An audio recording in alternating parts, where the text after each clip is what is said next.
Hello and welcome back to the MMA Split podcast. Lots to discuss on this week's episode. UFC 288 in the books, wrapped up. Ultimate super fight between the former champion Cejudo and the now bantamweight champion Aljamain Sterling. Close fights. In the end, Sterling got it done. Retains the belt on a split decision. We'll be talking about that. The rest of the card, weird results, some excellent performances, but some very flat ones as well. Couple of disappointments, couple of surprises, couple of newcomers who certainly made a name for themselves, even though they did not win their fights. Lots of news to cover as well. We'll be touching on Canelo versus Ryder in the boxing, ONE FC's debut in America, Adriano Moraes versus DJ3. The trilogy was decided by DJ. We'll be touching on that card.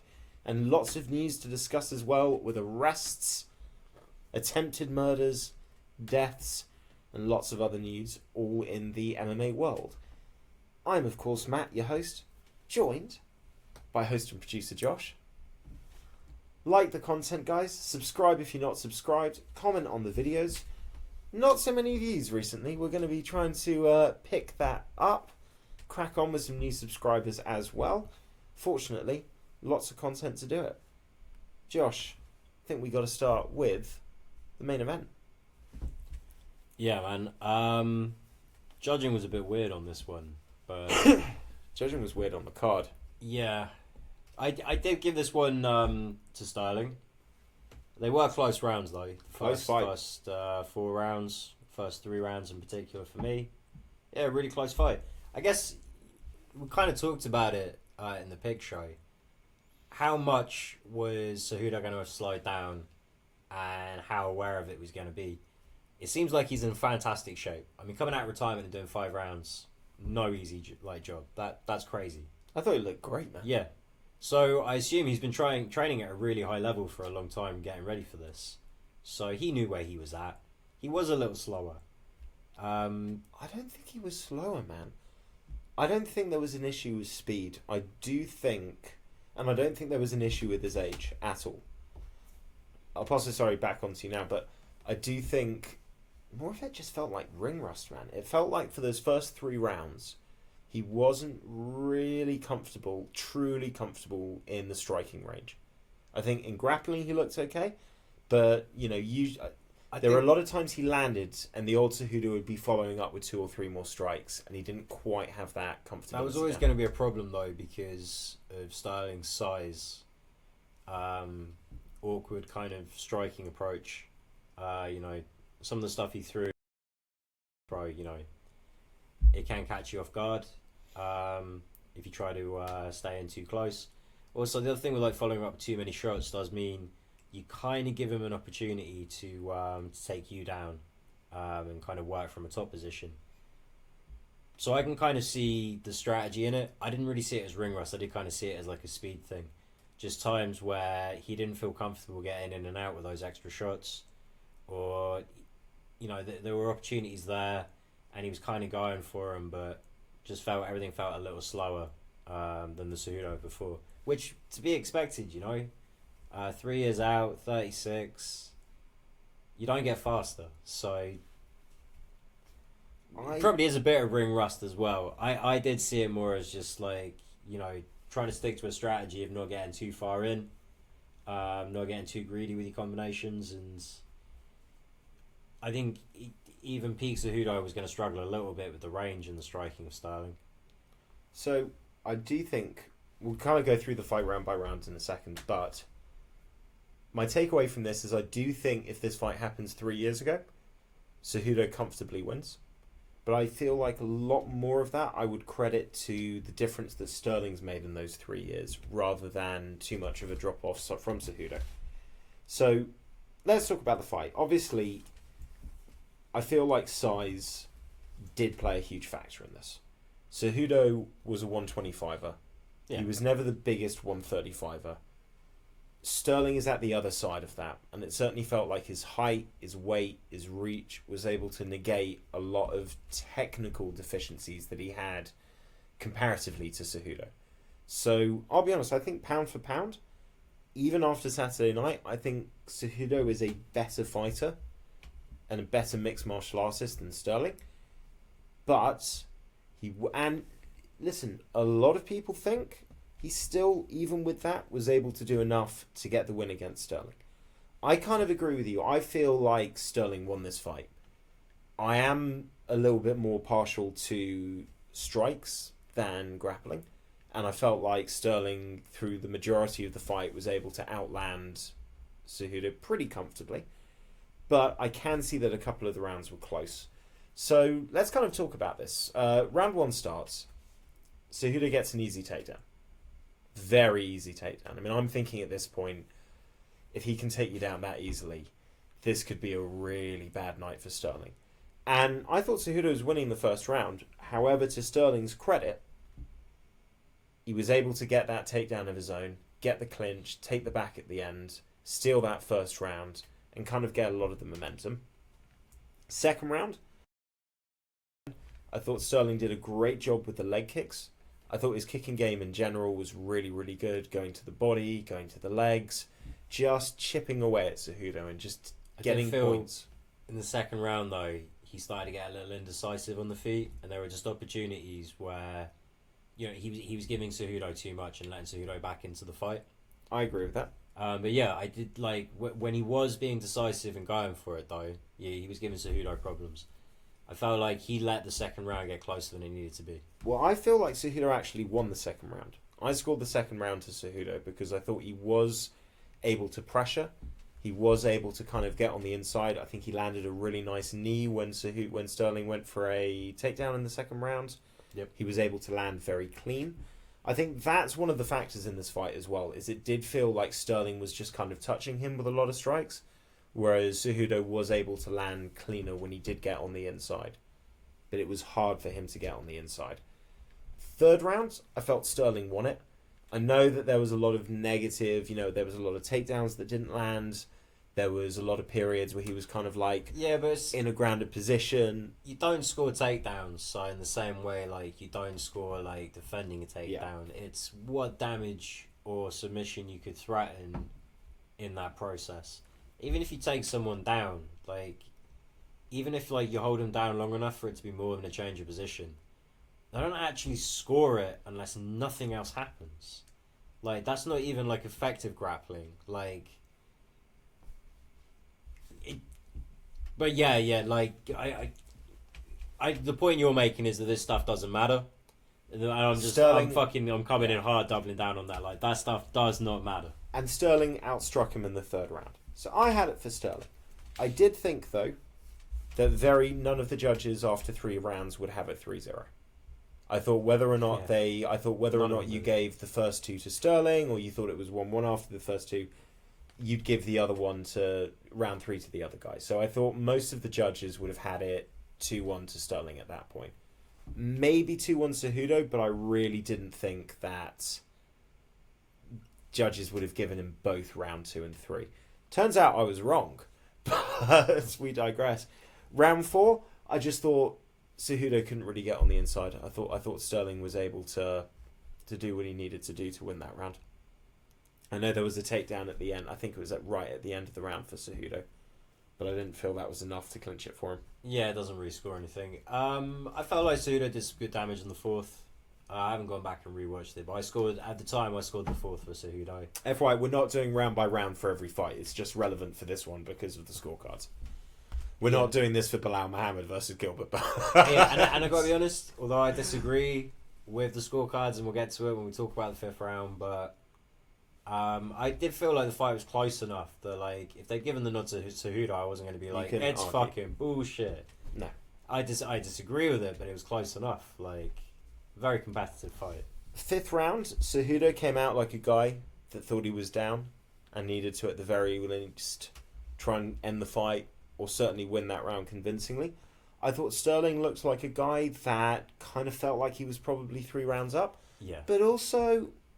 One thing to watch out for future fights with Sterling. He's not a naturally for his build a good 5 round. His natural wheelhouse. It's hard to be big and cut weight and fight 5 rounds. It just is. He's the kind of guy that I can see will win a lot of 5-rounders, but I think he'll win those when he's already got 3 rounds in the bag or a lead going into the 5th round. I don't see him being in a situation where in a 2-2 fight across the scores, Yeah, and he comes out and wins the 5th. I saw this the same way. Like a little bit of coast and survive from him. Weirdly though, he needed this round on the scorecards. He got this round on the scorecards from the necessary judge. Like, bizarre. It makes no sense. Bizarre. So the fight ends. So I thought super technical. This really saved the card for me because we'll get into it. But I thought this was a really fucking weird card, and it was hard to enjoy the good moments for reasons that we'll discuss. I enjoyed it. This fight was not maybe the most action-packed, but super technical, super high level. A fight of space, a fight of distance control, a fight of small margins. 2 guys that, we talked about this in the pick show, that both guys feel that this was a favourable matchup for them. And both guys were able to have success in the areas that they would have looked to, Yep. but also have moments where it didn't go their way. And one guy would make an adjustment, and then the other guy would sort of press forward and have success. And I mean, a high level fight. I thought, like you, I thought it could go either way. When it went split, I thought, this is what I thought. They said Cejudo's name first, and they said Sterling. I thought the last judge was going to be 49-46, and that was going to be like my guarantee that, okay, Sterling's won the fight. When he said 48-47, I did think it was going Cejudo's way. Partly because one thing that also comes into play is that when you've got the crowd on your side, and every single thing that you do gets a massive cheer... Oh yeah, this crowd fucking sucked, by the way. Yeah, we'll talk about that afterwards. But it was, Sterling gets the nod, man. He squeaks past. It's a great win for him. It's also a terrible win for him because it's just another check mark of his career where people who are not fans of his are going to point at and say is a value or a reason to discredit him. Nah, like... It's a shame. It was a great win against a great fighter. That now puts his last 5 fights at defeating... Look at the people he's defeated. All of whom some people have asterisks on. Henry Cejudo, former 2-division champion. TJ Dillashaw, 2-time bantamweight champion. Peter Yan, twice. Former interim and former undisputed bantamweight champion. Corey Sandhagen, former interim challenger. That is a fucking... in a murderer's row division. Yeah, but ultimately none of those asterisks are his fault. And there's none of them Sandhagen one. But this is the point. If you just take those names in a murderer's row division, yeah, I mean, that is 5 in a row that you can hold up against any champion out there in any weight class in terms of difficulty, in terms of level of competition. And who did he fight before that? Jimmy Rivera, when Jimmy Rivera was still a beast, and Pedro Munoz, who is never a fucking easy fight. Nah, man. I mean, even when he lost to Brian Caraway was a good fighter. Just crazy times. Sterling is putting together a low-key greatest of all time in the UFC bantamweight champion status career. Yeah, he's getting like a Hendo for the lower classes style record here. Yeah, Benson Henderson, good comparison. Oh no, Dan Henderson. Because Dan Henderson's got like one of the all-time great MMA records. Yeah, when you look at who you fight. I would beat fucking Fedor, bro. Like that's it. Yeah, but he didn't really have the success in the UFC though. No, but still, you look at the record and you're like, it's insane. Yeah, it's insane. But he's putting together this insane records. Nobody's giving him credit for it because I think deep down, and this is unfortunately the case, I think a lot of people just wanted Henry to win. I think people actually like Henry. I think they've missed him. Well, yeah, when your home state, cheering for the other guy and booing everything you do, it's weird. Well, here's the interesting thing. So I did kind of feel gutted for Henry. And I really hope he doesn't retire. Because I look at this... He's calling out Marab. I look at this and I just think, man, you're so good. Like, are you kidding me? You can still beat a lot of these guys. You could have won that fight if a different fucking judge is sitting there instead of Derek Cleary. You could have won that fight if it wasn't your first fight back after 3 years, and maybe those first couple of rounds you're just not quite in the vein that you need to be. It's a real shame as well, because I think that Sean O'Malley's a good fight for both Cejudo and Sterling. I think there's a lot of reasons for them to feel like that's a matchup that they could have won. And now it's like, and I think this is the shame for Cejudo, is he had this 3-fight step to like greatest of all time status. Beat Sterling, beat Sean, fight Volkanovski. And I think that feels like it's kind of been, it's all of a sudden it's gone, but... Yeah, but it was a pretty crazy pipe dream. Yeah, dude, but... And look, I sure, it's easy to feel bad for a really aspirational person that works hard and has so much success when they do fall short. Like, it would be cool when he comes back against Merab if they made that fight happen.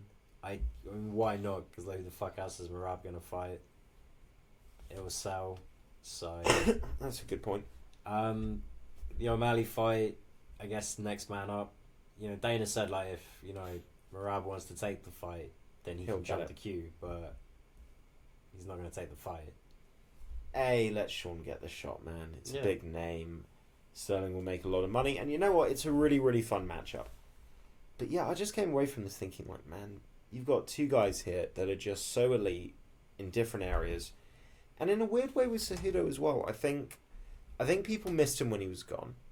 I think you develop kind of like a mythical status. Like when you retire without losing the belt, it's like sometimes like the longer you're away, the more people kind of like look at that with like rose-tinted goggles and think, what if? And I think the other thing with Cejudo is because he's been so involved in MMA, and he's been doing the YouTube channel where he breaks down all the fights and does live reactions.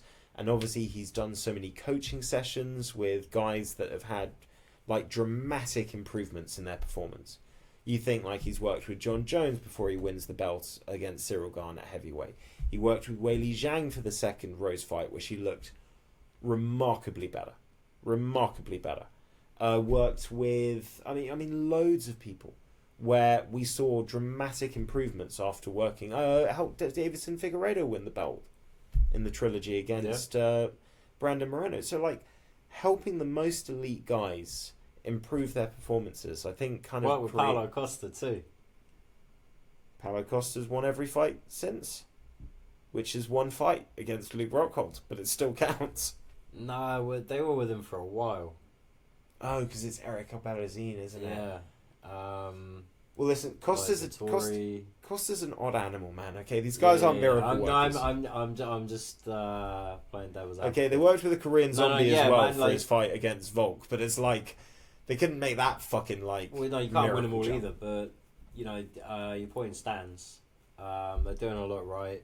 Great mind. Sharp mind for it. Great mind, man.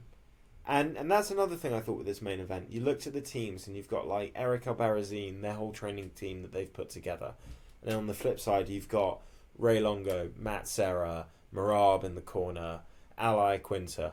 I just thought you had two great fighters, two great corners that know how to prepare a guy for this elite level in completely different ways. And Ray Longo in the corner is fucking brilliant. Easy, Aljo, you're piecing this guy up, man. You're fucking him up. Just keep doing your thing. Just keep hitting him in the face. It's like the most New York, like no bullshit fucking advice. You gotta love it. Yeah. So and then the quote from the Chris Weidman one they used for the Anakin Florian podcast, where you punch a fucking hole in his chest. So fight was great. Crowd sucked. I know he's not from New Jersey. I know that you can't put him in New York because he had that fucking... I think he is actually from New Jersey. Is he? Yeah, after looking it up.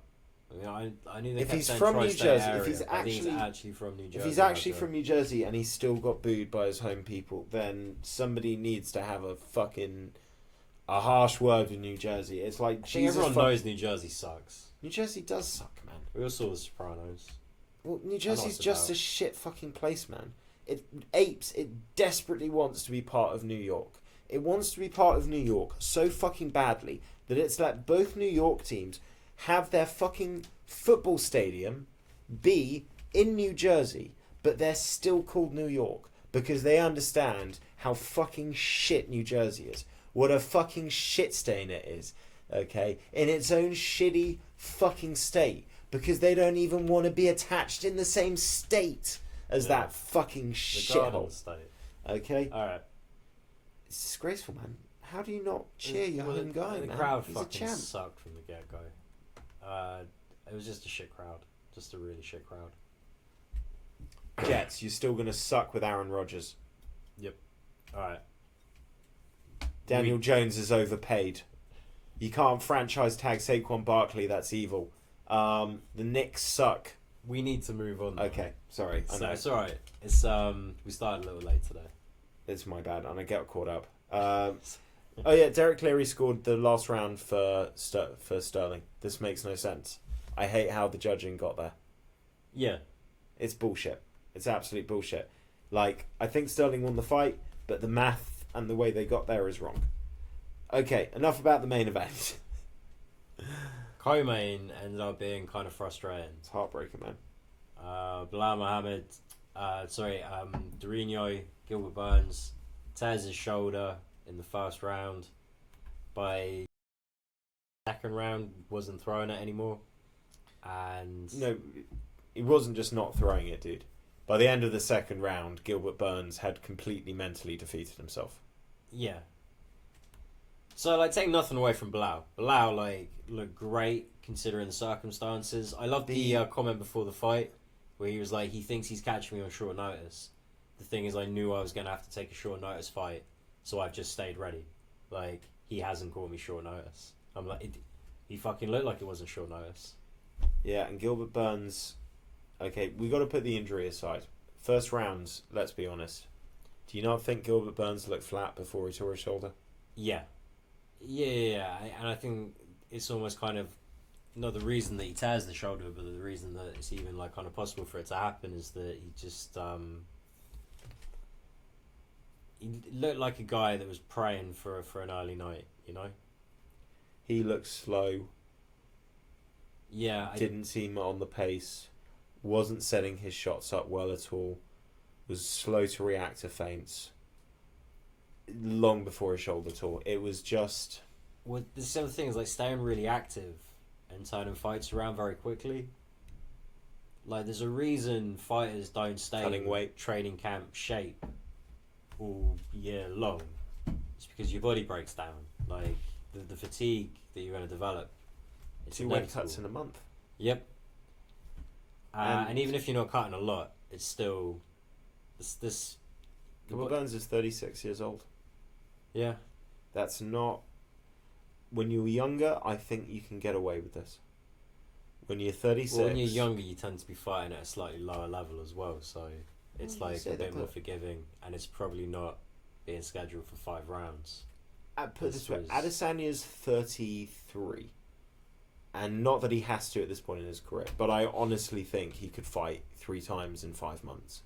And we wouldn't see him break down. But in a year and a half's time, he can't do that anymore. Gilbert Burns is 36 years old, with a lot of wear and tear, a lot of competition. Long before he fought in mixed martial arts, physical damage on the body, physical wear and tear. He can still be very good, but his career at the top has got a couple of years left of him really clinging on to a prime. And I think what we learned is that 3 fights in 6 months, 3 training camps in 6 months, in 5 months, at 36, he just looks a shadow of himself, man. And one thing I would say with Gilbert Burns is, and it's hard to say because he's a very tough guy, but he's also a guy that's very emotional, particularly when it's building up to big fights. We saw that in his fight against Usman, where he was really emotional, came out guns blazing, and then when the energy sapped and he got hit, had that total just adrenaline dump of what do you call it? Adrenaline dump, just suddenly loss of energy, and just confidence just absolutely shattered. You know, he almost felt like he, beat himself in the last round, in the third round of that fight. And here again, it's just like he's put so much work in. He's trying to be this dog. He comes in, oh my god, it's not what I'm feeling. Oh god, I'm not getting to him. Oh man, I'm swinging wild. Okay, I'll go for a takedown. Didn't land that. Oh, you kidding me? I've torn my shoulder now. And it just felt like it was, you could see the whole situation just spinning out of control. And he's fighting a Bilal that's giving him no mistakes, man. Not overcommitting to anything. Not even trying to end the fight. We'll say being a little dull, a bit too safe. But when you have a guy who's just basically sparring on you, changing angles, changing stances, pop, moving around, it's, you know, he's not giving you that opportunity where at least you can kind of catch him with something big. He's also, he's winning the fight. You know, he knows that, like, Burns is just basically going to try and, like, hit him with a big right, so he's just kind of looking to counter that. Just assuming Burns is just going to do something stupid at some point. So it's... You're anticipating your opponent's mistake. You're winning the fight. You're staying busy. Like, you don't take a risk there. It's you're trying to set a trap. So it kind of is what it is. But I want to give a bit more credit to Burns. I think in the Chimaev fight that, you know, when the guy gets tough, like, he'll fucking stay in there. I really just put it down more to getting hurt and just being fatigued. Listen, I'm not saying that if he. Once the shoulder's done, even if the shoulder wasn't done, if it's just the weight cut's taking too much out of him, he's just too flat, he could have, like, no matter what your mentality is, you could have lost. But, you know what I mean, like, after the third or the fourth, like, him or his corner could have, like, called it. But, you know, he did. They could have. He did keep coming out. But this is what I'm saying, it's not a case, that's why it's not about toughness. It's just about emotional control in those situations, I would say. And I'll give you a really good example of this, and I feel like this ultimately might be what separates, like, Gilbert Burns from, like, the championship level. Is it's that ability to, even when everything's going wrong, like, keep that composure enough so that you still can capitalize when you get something, when something can happen, instead of just, like, going through the motions. Because he's stuck in there, but it did kind of feel like he was going through the motions for 3 rounds. And Bilal gave him nothing. Bilal gave him nothing. But I'll give you an example. Okay, Robert Whittaker had 2 fucking fights against Romero where he suffers, like, cataclysmically detrimental injuries in the first round. Once to his knee, okay, where he basically can't put any fucking weight on his right knee, and then the other one to his left hand, which he breaks. And in both of those fights, he went on to win either the rest of the fight or a key round that got him the fight, even though he's fighting this monster and everything's going wrong and a key thing's broken and you can't do what you want to do. Robert Whittaker won the 4th round in his second fight with Romero, okay, by jabbing him. Literally just said, I have one hand, but I'm just going to go, baby. Just keep going. Just fucking, just jab enough that I get the round. Like, but he was ready for that fight, took that training camp, had the appropriate amount of time before that training camp. I understand. I think a lot of it is just, like, I don't think you appreciate how bad he was fucking up by taking this many fights. I'm not saying it's fair, man. Although at the same time, I think he figured Bilal was going to be a little bit more on his level with this, and that it was just going to be a war of attrition between 2 tired guys, when that wasn't the case. No, Bilal looked really fresh. Bilal looks like a guy that probably didn't let his weight get that high up anyway during Ramadan. Yeah, and these guys knew that they had to take this fight. So, you know, the dream of leapfrogging Colby's gone probably, but you're going to be the next guy up. And I think even if there's a fucking draw, it's like, make Colby fucking sit then, and, like, let Bilal be the next fucking guy up. Full disclosure there, regardless of who wins between Leon and Colby, I don't think Bilal beats them.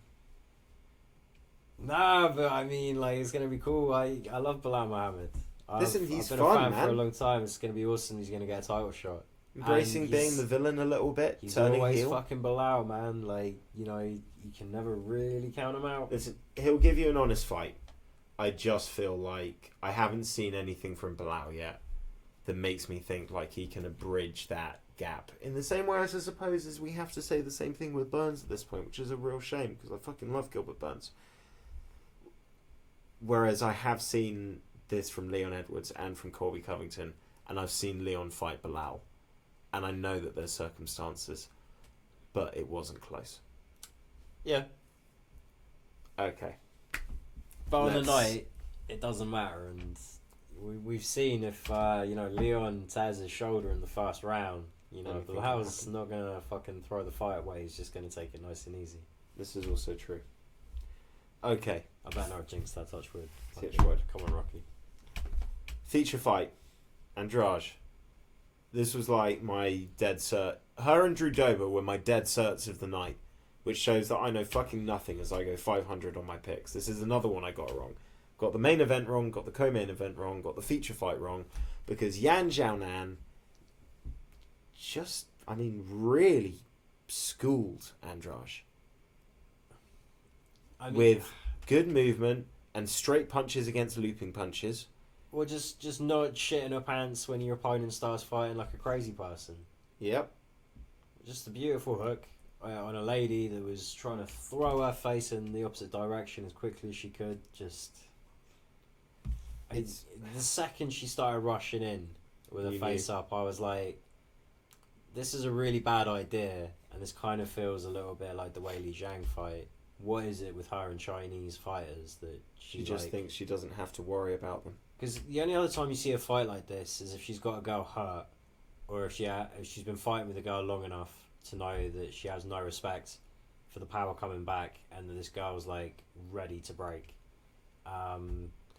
Do you not think right out the fucking gates like that? It's just so that's Yan Xiaonan's first knockout in the UFC. Yeah. It's not like Andrade would have looked at a lot of tape where it looked like 70% Andrade that knockout. I know it's funny, Teddy Atlas's podcast, he talks about this a lot. When obviously Teddy Atlas, elite boxing coach, that if he sees guys in sparring just moving forward and throwing lead left hook, so not counter punching, not I've slipped a shot and now I'm throwing the hook, or I've thrown the straight just and now I'm following, just leading with a left hook, he will immediately stop sparring and make sure that does not happen, because he says that at elite boxing, where you can't, guys will just fuck you up if you do that. They will slip or usually hit you with the right hand because you're asking for it. You're moving forward, everything's right there, the straight right hand's going to land first. And what's frustrating about this fight, and kind of makes it hard for me to enjoy, appreciate Yan's performance as much, because I do feel, like you say, 70% of this is Andrade, is she got away with that happening 3 or 4 times. There were 3 or 4 of those straight 1-2s, right hands down the pipe, that caught Andrade, and she just kept moving forward and doing exactly the same thing. And it's like when you're watching it going, oh, you've done it again. Oh, well, if that keeps happening, you're going to fucking hit the ground. Yeah. But if Shekalakaji hits the ground, it's just like... Do you think Andrade just miscalculated, or... No, I think it's... I don't think it's limited to just Chinese fighters. I think sometimes, maybe she's feeling a bit stressed, a bit overwhelmed, and her version of settling into a fight is, I know I've got power. What if I just knock this one out inside of 20 seconds? So I think sometimes if she's just panicking a bit and she's not at her best, whereas some fighters have a more kind of timid kind of feeling out approach, hers is just fucking double down on your ego. I know what I can do. I'm just gonna fucking knock her out. And do you think she also kind of maybe figures as well, I fought at 125, I'm back at 115, these girls aren't going to hit me as hard, I can just walk down when she's panicking, yeah, I think. I don't think she'd probably be that arrogant or naive or stupid, generally.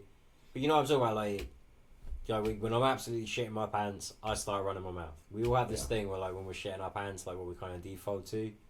And hers, I think, is just kind of defaulting to, where's my most faithful, reliable thing, my power? Fuck it, let's go. Well, it's unfortunate, but Yan gets the win. It's a big win for her. That wins against Andrade, Mackenzie Dunn. Yep. She didn't get the win against Marina Rodriguez, but I think most people thought she kind of should have been given the nod there. And with Marina losing on this card as well, that we'll discuss, it kind of means you got to do Yan versus Weili Zhang, which is a big Chinese super fight. Yeah, that'd be pretty cool. I don't think Yan can win that, but I still think that's a really fun fight. I agree with you. You know, who knows? Everyone makes mistakes. Nobody thought Grasso would have beaten Shevchenko, so yeah. But they've got a big super fight in China, so I think the UFC are pretty happy about that. I think they would have rather done Yan versus Zhang than Zhang versus Andrade too. I don't know.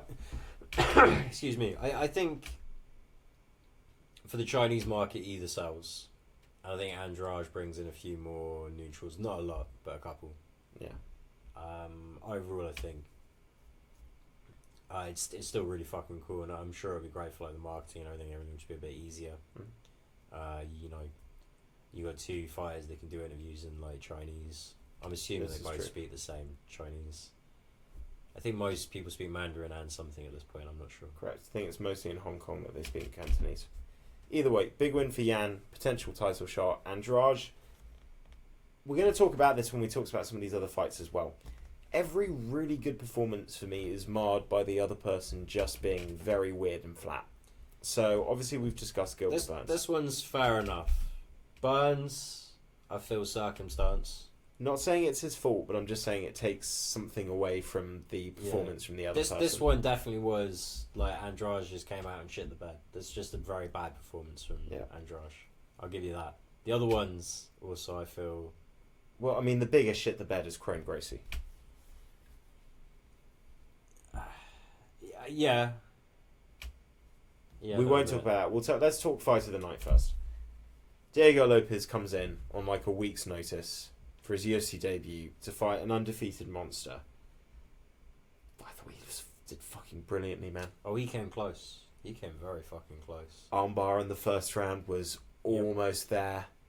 Had the knee bar with seconds to go in round 3. Although clipped him in round 1, rocked him in round 1. Did look very relaxed, and there wasn't any kind of like I don't know how bad that knee bar was. I've seen a still. Yeah, I've seen a still. It looked like Evloev was pretty chill, and then didn't seem to have any issue with his leg, his knee. With 3 seconds to go, it's like that, bro. The wrong way. He's a very flexible man, then. Oh, man. Diego Lopez loses no ground in this loss, man. On a week's notice, he was terrific. First round rocks him, almost taps him. I thought won the first round. Second round, most of the third round, I kind of felt like he just lost a bit of... He just looks like a guy that wasn't on a full camp. Yeah. You know... Still very dangerous, though. Super dangerous, Still very dangerous. His submission game is no joke. Like... As soon as they said that he was I think he's Alexa Grasso's jiu-jitsu grappling coach. And I was like, man, Alexa Grasso has improved ridiculous amounts in her grappling. So this guy obviously knows what he's doing. Even if he doesn't have... He's got a very weird tattoos, man. Weird tattoos, weird head cut. Said one thing at the press conference, but it kind of set the mood for this fight, which is just like, hey man, people don't know my name, but I'm just going to go out there and show you why you should. It's like, yeah, you fucking did, man.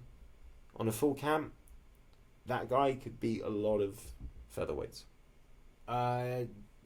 Yeah, I mean, shit, like, Evloev's, like, good on the ground. He really had to work hard not to allow Lopez to set up submissions, never mind the ones he did get caught in. Just... And bear in mind as well, Evloev was training for Bryce Mitchell. Yeah.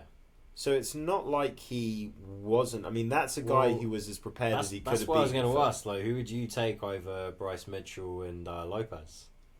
Can I be honest with you? Yeah. I'm actually really disappointed now that Bryce Mitchell came off this card. Because after seeing what Diego Lopez did... I'm not saying I think Bryce Mitchell would have won the fight, but I think that Bryce Mitchell in a full training camp, a lot of those problems that Lopez was kind of able to opportunistically snatch, I do kind of look at and think, if Bryce Mitchell can get on top, could get on top of an Evloev, Like, I think Bryce Mitchell gets trouble on top. Yeah. Yeah, because this is what I was thinking. Like, I don't feel like his triangle games on the same level as Lopez. Like, that was a very high level, like, full guard triangle game. And Evloev's a dangerous guy on top. Whereas I feel Bryce Mitchell does his best work when he's controlling things. But I don't know. Lopez has made me rethink where sort of Bryce Mitchell would fare against an Evloev. And it also makes me think that even though the guy's 17-0 now, undefeated, I'm not as confident on some of the matchups now in that kind of real top 10 of the division. Because I do think that, particularly at featherweight, man, where there's fucking killers everywhere, I feel like some of the things can get exposed. Maybe, but also short notice fights are dangerous for both guys. It would have been like he was preparing for a grappler, but a different kind of grappler, a different kind of submission threat. I don't know. I kind of feel it's one of those fights, so I kind of give him a pass. I do this a lot, but I feel like I'm a reasonable man. I feel it's the right thing to do. If it's a short notice fight, well, he won. Yeah. So I mean, he doesn't need the pass. He got the win. He doesn't need the pass. But no, Diego Lopez is a lot of fun, and they won fight of the night. Pass insofar as I'm going to assess his talent as he's moving up the ranks. I get you. Fight of the night, so he won an extra 50 grand. Yeah. And I think Dana gave him an extra 50 grand on top because he was so impressed with him. Good for him. That is nice. Not a lot of people get paid around there. No. One guy who got paid and did not deserve to get paid and should never fight in the UFC again is Kron Gracie. This was weird, man. It's just like watching somebody like... I can't say this because every single podcast has made this joke, but it was like watching somebody from like 90s MMA. It was like watching an Ultimate Fighter fight where someone's just massively mismatched. It was just like a huge disparity. All you can do is like try and pull guard and pray. No wrestling, no striking. I mean, his striking wasn't awful before he took this long break, but the thing is, like, so much of it was kind of based on the fact that he was quite a light, nimble guy. He's a lot older now. It's just... Well, also, he's moved to Montana. He's 34 years old.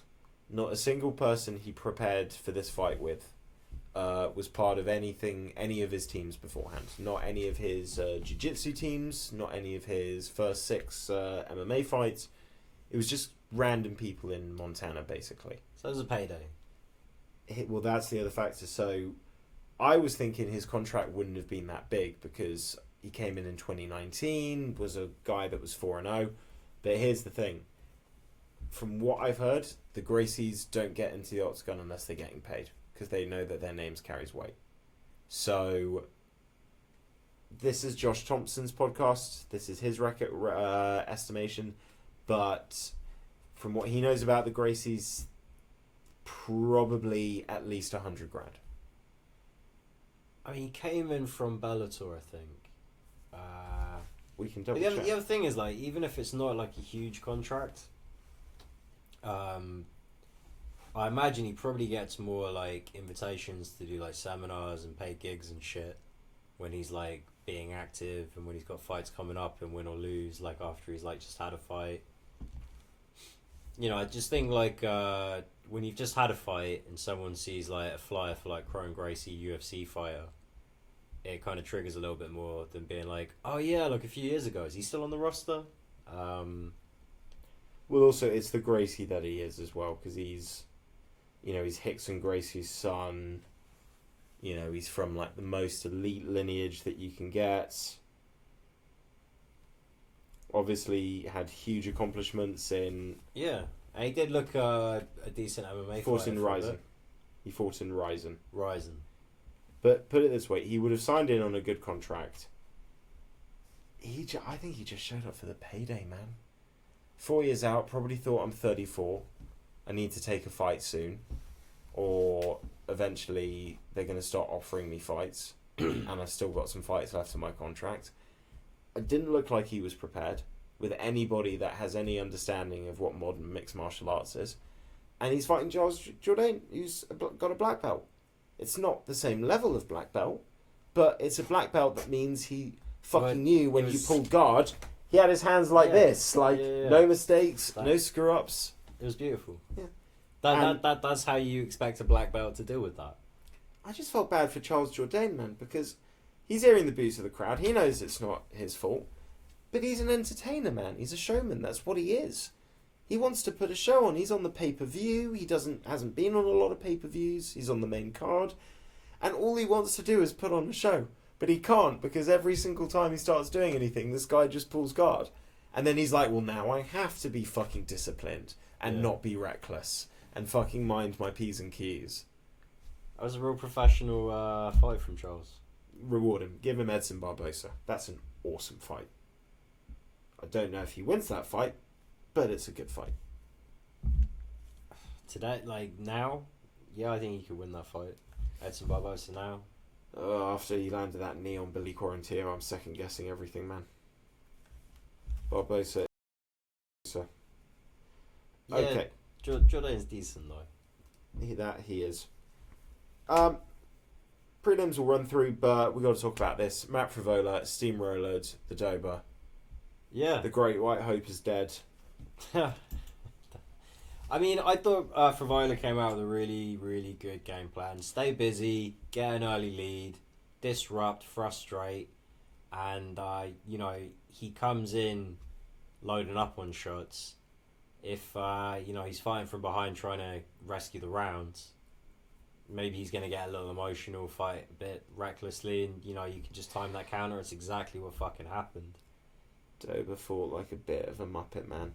I know you can say he's down, but he's been down in pretty much all of his fights on his recent win streak. And then he pieces it back. But when he usually pieces it back, it's because he's been picking up reads, he's been staying busy, he's not been a fucking moron, and he's looked at where the opening is. Look at the Rafa Garcia fight. It's like, okay, I can't hit this guy in the face, but the body's there. Boom, second round, hits him in the body. Same with Bobby Green. It's like, okay, this guy's hard to hit at a certain range, but I'm just going to close in, keep busy, bam, knock him out. Terrence McKinney survives that, picks his moment. Okay, that's more he just like outlasted a kid who fucking, thought he No, I see what you're saying though. That's the thing. Like Frivola just came in and just got real busy behind the jab. Do you think Dober underestimated him a bit? I think the beaten... way Frivola was fighting and literally just touch, and just kind of frustrating him, and even getting like a chance to like kind of tag him early on, just made him think like, this guy hasn't got like a shit ton of power. I'm letting him take this fight. Like, I need to be the fucking bully here. And that allowed Frivola to basically just go like, yeah. It's similar to the Andrade run. Andrade runs like 70% Andrade, 30% Yan. This is more like a 50-50. But it's like you didn't have to put a lot of power behind that hook. You just had to, time it, catch him, and let Dober's like momentum go the other way, do the rest. I just wonder whether you beat a really talented striker in Garcia. Stop the hype train in McKinney. Garcia that prefers kind of heavier combinations, and it's not like let me make my point, and then you beat Bobby Green. I just wonder whether or not Drew Dober had a ranking next to his name. Maybe he thought like, this guy's beneath me. I'm just gonna go fucking spank this guy, and then I move on to the big fights that I've got to be a bit more focused on. I just wonder if that's an element with Dober. He also hasn't ever had to fight like that. He's never had a jab in his face before. It's always been someone that's got a bit more power, or looks to set things up with a bit more power, or someone that has like more of a well-rounded threat or a grappling threat. I can't remember the last time he had to fight someone that was just going to kind of right off the bat just come out nice and technical, and just literally like every second punch was like a jab pretty much. Just if he wasn't doubling up on the jab, it was just quite nice and sort of clinical. And I've been in sparring sessions like that before, where you're like a minute in, you haven't touched them, and although nothing like bad hit you, like you're starting to get that vibe. You're like, this doesn't look fucking good. I think he just got caught up with a simple game plan that shouldn't work at this level.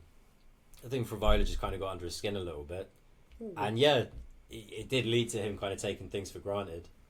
But well, I think it kind of like the idea is you're trying to inspire that kind of mentality in the other guy when you're fighting like that. Voivoda gets the win though. It's 3 knockouts in a row now. 2 of them were against undefeated guys. Now gets a win against a ranked dude. When you compare where his career now is to 2 years ago, where it kind of looked like he'd been misestimated, came in with a bit of hype, was suddenly getting finished in the first 30 seconds of fights, really early in fights. He's done an amazing job to turn it back around and actually start a real threat in the division. Yeah. I mean, this is the same as so many fighters. It's like, you know, things got a little bit different. And I think we're going to circle back around to that. Is the Jandiroba Rodriguez fight after this one? Next is Kennedy and Zequichu. Yeah. So I'm going to circle back around to that. I'm going to put a pin in that. But let's touch on Kennedy and Zequichu. I like Devin Clark, and he had his moment in this fight. So and he had Kennedy hurt in this fight. Yeah. But Kennedy in Zequichu has got heart, and he's really good at just finding a way to survive and find a position where he can recover. And you don't want this kid recovering, because once he's hurt and comes back, he's like a Super Saiyan man. It's just like, he's coming back stronger and harder and faster. Yeah. And when he got Devin Clark up against the cage and started raining those elbows in on the side, it just completely turned the fight around. It made Devin Clark, I think in that moment, Devin Clark really considered how bad. Is the cut to middleweight that bad? I'm so sick of this. These people are huge, man. I'm getting fucked up by giants. Yeah, the size difference in this one was ridiculous. I actually thought, Devin Clark was going to stay in his chest. And I thought Zechuku was going to maybe be a little too patient. In the end, it was him rushing in that, allowed Devin Clark the opportunity to catch him. But he uses, his range well at distance. When he's in up close, a lot of long guys can struggle sometimes to generate clean power. Yeah. He gets such a good angle on these elbows in the clinch. He seems more comfortable in the clinch. Well, he works those knees well. He's deceptively strong for such a long guy. Yeah. Between those short elbows, that he likes to get in kind of over the guard, which is really nice, and the knees that he can throw, because he's a very lanky, long guy, strong, but he can get his knee from here to there with tremendous power. A lot of those knees look like they fucking sucked. Yeah. Well, also, I think one thing I would say, he's not the most explosive guy on his feet. So I think one of the issues is, even in this fight, Devin Clark caught him at range, because Devin Clark is an explosive guy. So I think that range where guys can kind of close the distance and explode on him, he doesn't always feel comfortable. If you look at the Carlos Ulberg fight, or even the who's the guy that knocked him out? Was it Park Cha-eun? Or was it Dong Yong Park? Oh man, I can't remember. One of the fights he got knocked out in is that kind of distance where it does look like once he gets up close, it's like, okay, if I can touch you, you can't hurt me, but I can still get the leverage that I need to get hooks in, elbows and knees in, and damage you. And really, it was that work in the clinch where it was just, Devin Clark was made to look really small at moments in this fight. Yeah, sometimes reach doesn't mean too much, but fucking the reach in this one was very telling. Big win, and such a nice guy as well, man. Yeah. He's one of those people you just can't help but root for. It's gets on the mic, thanks everybody, props the UFC, super polite, talks about, how much his mum that's passed away has meant to him and all this kind of stuff. It's just there are some people you just really want to root for in this life. He's one of them, man. Been a fan for a while. Always nice to see him get a big win on a pay-per-view card. Okay, let's talk about one mean fucking lesbian. Oh, Jandiroba. Jandiroba. Whose girlfriend / wife is freaking gorgeous. Oh, it's just fucking UFC fight. Yeah. Comes with the territory. Yeah, Jandiroba's pulling some trim. She's also winning fights, which is nice to see. Ooh. Because a lot of the time I watch Jandiroba is her losing really close fights to really high-level fighters, but looking good. I like Rodriguez. I'm a big fan.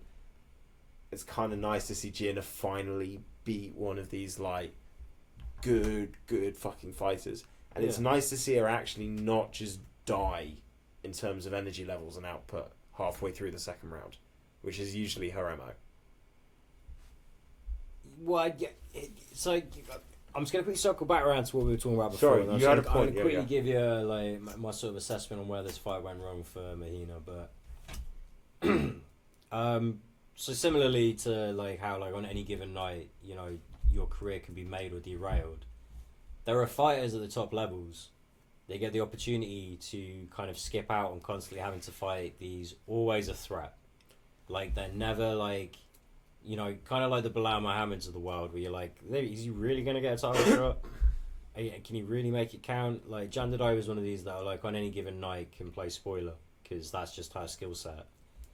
And Mahina Rodriguez needs to be putting away fighters like that. And for me, man, just kind of allowing Jandadai to take the first round and being like, I'm going to conserve my energy. It's like, it's a 3-round fight. You know, like you shouldn't need to conserve your energy like that for a 3-round fight. But also, it's not even about whether or not you can get this round back. Make Jandadai fight a difficult fucking fight. Like, force her to expel some energy here. Don't let her have the round and a rest. Don't let her take all the momentum with like no fucking pushback. Like, try to get back up. Try to do something.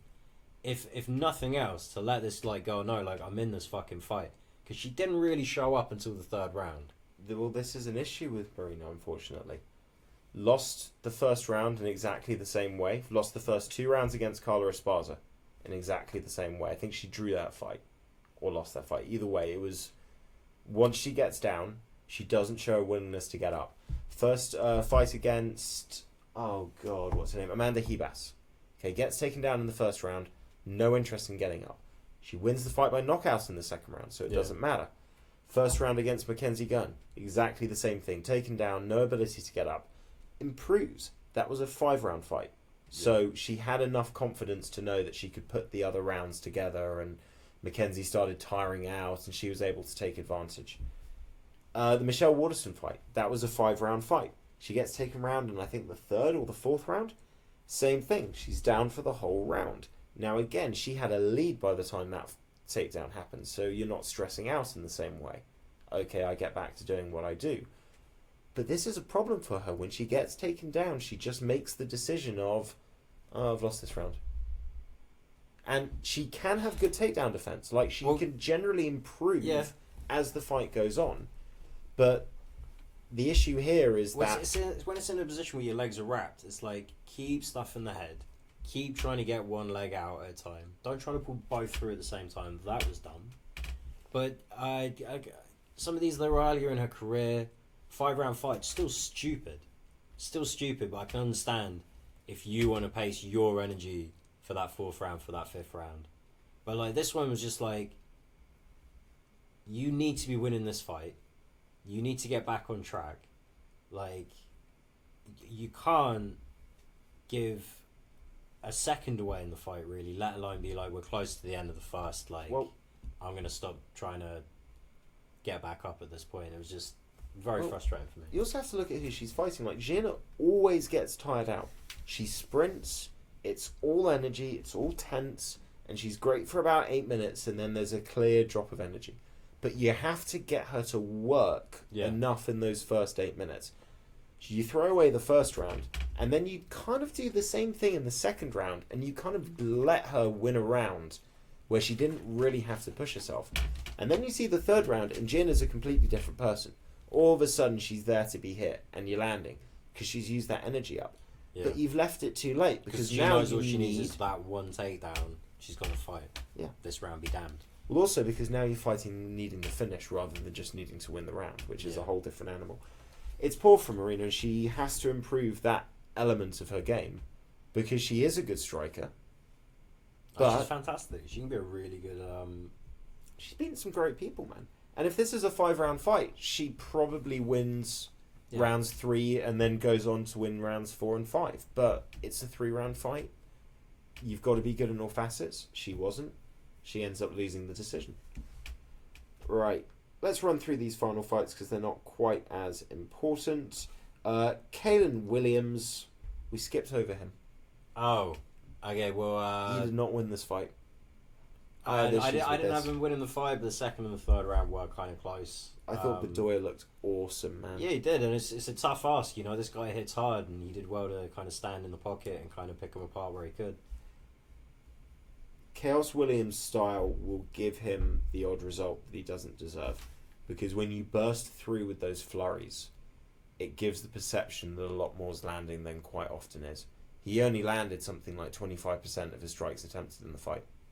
But yeah, you get the impression that he's thrown and been the aggressor. It's kind of fair enough, because we really are just scoring damage. It's like, if taking it on the guard still hurts, and the judges can see that you're still kind of hurt, and like you don't like taking those shots, I think they're going to score him.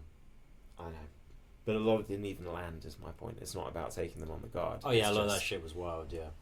But it creates an impression, man, and it was an impression that won in the fight. But same as Diego Lopez, Bedoya only gains hype. Yeah. That was awesome, man. Great confidence, really liked his attitude, loved his fighting style. Parker Porter beats Braxton Smith, who turns out can only fight for 1 minute and 30 seconds. Well, Porter lost a lot of weight for this one. Looked good. Yeah. It looked really good physically. After we shouted him pretty hard. Ikram Aliskerov sends Phil Hawes to the goddamn Shadow Realm. I thought Hawes was putting in time together until he got caught, you know. You know what?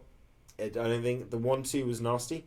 I do think he rocks him with the kick, like 25 seconds earlier. But Hawes was looking good though. That was the knockout of the night. That was fucking brutal. And Claudio Ribeiro beat a man who had no fucking interest being in that octagon. Joseph Holmes looked miserable when he missed weight, looked miserable at the weigh-in, looked miserable in his way to the cage, and looked miserable the first time he got fucking kneed and started getting hit. And yeah, Ribeiro's a beast. Weird card, man. Some great performances, some really terrible performances, some bad judging decisions, but a really close, great main event. I had fun, and I wasn't too bothered with the Chaos decision. It was close enough for me. Bit of drama afterwards. Marab stole Sugar Sean O'Malley's Thriller jacket. Give a fuck. Right, well that's the card over, but we do have to touch on a couple of other things. Just to give the boxing some love, Canelo fighting for Cinco de Mayo weekend on the 6th of May, though, not on Cinco de Mayo. Fought and defeated John Ryder from London. Dominant decision, no question about it, but John Ryder knocked down more than once. I think it was 2 or 3 knockdowns. Kept staying in the fight. Every time he got tracked, tried to tried to throw a punch back. Certainly earned some respect, went the full 12 rounds, good for him. ONE FC made its US debut. Moraes versus DJ3. DJ wins the trilogy in apparently very boring fashion. I did not watch the fight, but apparently all Moraes did was try and hold DJ against the cage without throwing any strikes or trying to do any damage. And yeah, DJ... I saw some highlights, and it wasn't like... It wasn't long. It didn't really seem like highlights. But apparently there were some really great fights. Rod Tang had an awesome performance in his Muay Thai bout. And that is something that I do think can distinguish ONE FC from Bellator, from the UFC, is having the Muay Thai. Having elite, like, world championship level Muay Thai yes, fights. the guys they had is having guys like Rod Tang, because Bellator used to have like kickboxing in with like their MMA like pay-per-views and stuff, but people just didn't give a shit. Like Rod Tang's like such a crazy guy. Fucking monster, man. Yeah. Absolute monster. That was one of the best knockouts of the weekend. And yeah, DJ is considering retirement. I don't blame him, man. You win your big rivalry in ONE. You're already one of the best ever to do it in the UFC. You're a world champion and a Grand Prix winner. Well, you know he wants to talk to both Khabib and GSP before making a decision. So I think it's more like the kind of heavy lies of the crown, like the weight of being that champ. I mean, obviously he seemed pretty burnt out with the UFC. Not necessarily like in terms of like his performance as a fighter, but just after he lost that razor close like second fight to Cejudo after demolishing him in the first. There was no interest for like a rubber match or anything. He was like, him and Matt Hume were like, yeah, let's go make some money in ONE FC. Well, also, I think for him as well, he didn't get the credit that he deserved because he was so dominant in his weight class that people kind of took how good he was for granted. Well, I mean, because I was like a big fan at the time, and it was people like Rogan talked about him constantly being like the fucking best, pound for pound, and like a lot of people did appreciate the guys he was beating. It was just no one cared about that weight class. This was like once DJ left, Dana White almost like tried to pull the plug on the weight class, and he just wouldn't quite flush. But you know, it wasn't the like because he cleared out the weight class and he was so dominant. Because like this is the same kind of thing. Like people say this about GSP, but that's just what happens if you win every fight. It's just sort of people are always going to look that a little further down at like the opponents. Same for Anderson Silva.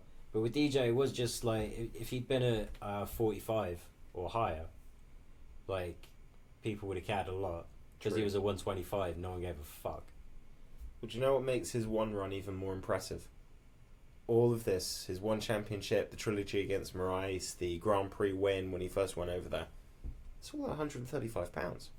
And I know they say it's, well, we do the hydration tests, but it's fucking bullshit, man. Moraes is a 135 pounder in the UFC. DJ's doing this against bigger guys in a different weight class, effectively. With different rules. And if, by the way, for ONE's hydration test, this is one thing I will criticize ONE for. It's total bullshit. Watch MMA on Point's video on hydration tests in ONE Championship. They get a guy from Australia who's a nutritionist who basically shows them, like, I'm going to tell you how easy these hydration tests are to beat, and I'm going to actually do a weight cut myself and record it. ONE FC are just shady as fuck. It's the same as, like, the UFC rankings. Like, I give almost none of it any credence. I'm like, it's all just shady bullshit. You're probably a smart man.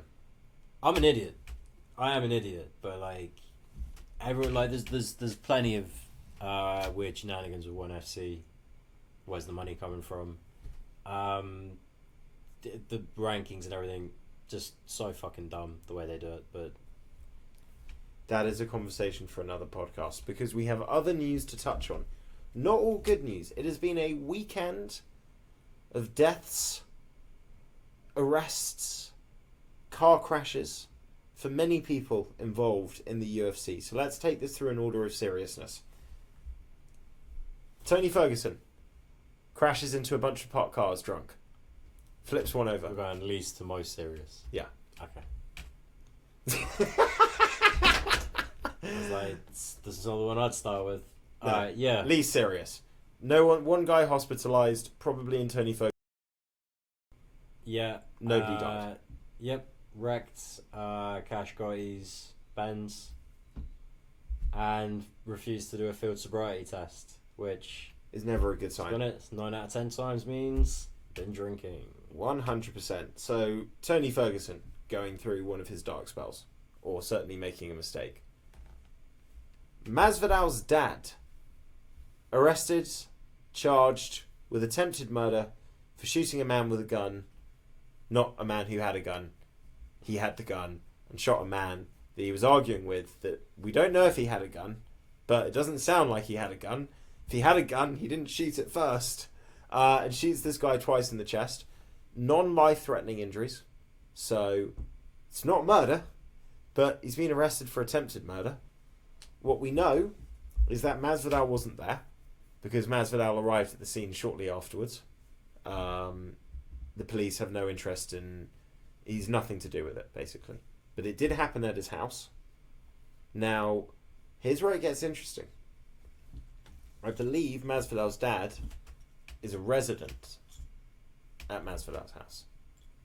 Florida has the infamous stand your ground law, which means that even if you're not in your house, if you feel threatened, you can legally shoot somebody in self-defense. If that's in your house, this applies even more. But I have no understanding of what the context is. Yeah. I don't know if it was like just a drunken argument and he shot the guy, or if the guy was being threatening. I mean, like, if the dude's like a total stranger, then that kind of like principle applies. At that point, it's like stand your ground. If it's not a stranger, then you're not going to get away with the stand your ground shit. Yeah.